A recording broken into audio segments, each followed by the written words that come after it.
Hindi cinema में ना तो आज तक कोई दिलीप कुमार जैसा संपूर्ण अभिनेता हुआ है और ना ही राजकुमार जैसा सुपर कॉन्फिडेंट एक्टर। दोनों की अपनी फैन फॉलोइंग आज तक बरकरार है। दोनों की अभिनय शैली में भी जमीन आसमान का अंतर है। जहां दिलीप कुमार मेथड एक्टिंग के चैंपियन थे, वहीं राजकुमार को कैमरे और दर्शकों पर एहसान करने की आदत थी। लेकिन इन दोनों सितारों के बीच एक ऐसा हादसा हुआ जिसमें बाद में इनके बीच एक दो नहीं पूरे 36 सालों तक 36 का आंकड़ा बना रहा। वजह थी एक थप्पड़, वो भी सबके सामने। आइए बताते हैं कि वो किस्सा क्या था। बहरहाल दोनों ने एक साथ पहली फिल्म 1959 में रामानंद सागर की एक फैमिली ड्रामा पैगाम में पहली बार साथ काम किया। इसमें एक दृश्य ऐसा था जिसमें दिलीप कुमार और राजकुमार के बीच बहस हो जाती है और हाथापाई भी होती है। दिलीप कुमार इस समय एक बहुत बड़े स्टार बन चुके थे और राजकुमार तुलनात्मक रूप से नए थे। लेकिन फिल्म में राजकुमार ने बड़े भाई का किरदार निभाया था और दिलीप कुमार ने छोटे भाई का।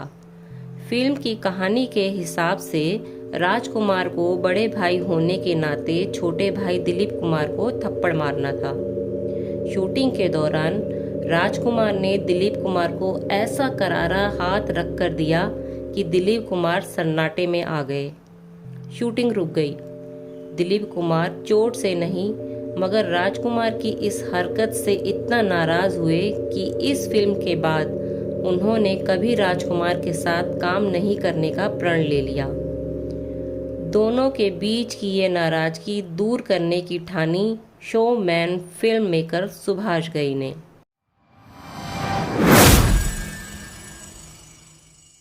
उन्नीस सौ 1990 के आसपास की बात है, जब सुभाष घई अपने प्रिय लेखक सचिन भौमिक और कमलेश पांडे के साथ बैठकर सौदागर की कहानी लिख रहे थे।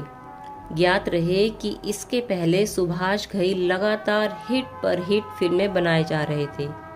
कहानी लिखते समय कास्टिंग पर चर्चा होने लगी तो सुभाष घई जरा विद्रोही किस्म के निर्देशक हैं।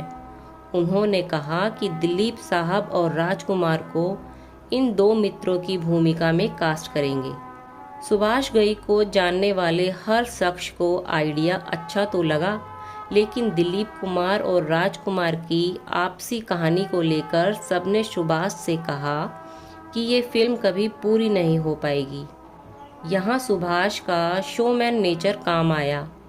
उन्होंने भी ठान ली थी कि फिल्म लिखी ही दिलीप कुमार और राजकुमार को सोच के गई थी, तो कास्टिंग बदलेगी नहीं। सुभाष सबसे पहले पहुंचे दिलीप कुमार के घर। उनके साथ वो विधाता, हीरो और कर्मा में काम कर चुके थे, तो आश्वस्त थे कि दिलीप साहब कहानी तो सुनेंगे ही। सुभाष ने उनके घर पूरी कहानी सुनाई और कहानी इतनी बढ़िया थी कि दिलीप कुमार मना नहीं कर पाए। उन्होंने बीच डिस्कशन में 2-3 बार सुभाष से पूछा कि दूसरा किरदार कौन निभाएगा। सुभाष बात को टालकर कहानी सुनाते रहे। कहानी खत्म हुई। दिलीप कुमार की हाँ सुनी और सुभाष ने चैन की सांस ली। दिलीप साहब उन्हें बाहर छोड़ने आए।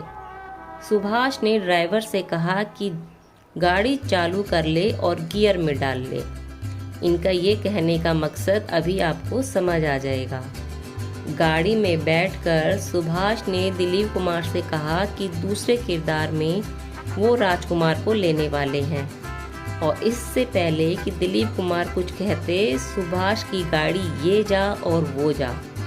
इसके बाद कुछ दिनों के लिए सुभाष अंतर्धान हो गए। अब बारी थी राजकुमार की। सुभाष की कहानी उन्होंने भी सुनी। सुनकर तुरंत हाँ कर दी, लेकिन वही सवाल कि दूसरे दोस्त का किरदार कौन करेगा। सुभाष ने बड़ी हिचक के साथ कहा कि अभी कुछ तय नहीं है, लेकिन दिलीप कुमार से बात करने का विचार है। राजकुमार के चेहरे के भाव बदलेंगे और अभी सुभाष को चुनिंदा गालियां देंगे। इस डर से सुभाष चुपचाप बैठे रहे। तभी राजकुमार ने कहा, जानी, हमारे बाद अगर किसी को हम एक्टर मानते हैं तो वो है दिलीप कुमार। सुभाष के चेहरे पर क्या भाव आए थे ये तो सुभाष ही बता सकते हैं, लेकिन उनके दिमाग में संभावनाओं की बुलेट ट्रेन चल पड़ी थी। राजकुमार के घर से लौटकर सुभाष ने तुरंत दिलीप साहब को राजकुमार से मुलाकात की बात बताई और इस तरह दिलीप कुमार और राजकुमार ने एक साथ एक फिल्म करने का फैसला लिया। 36 साल बाद दोनों आमने सामने थे।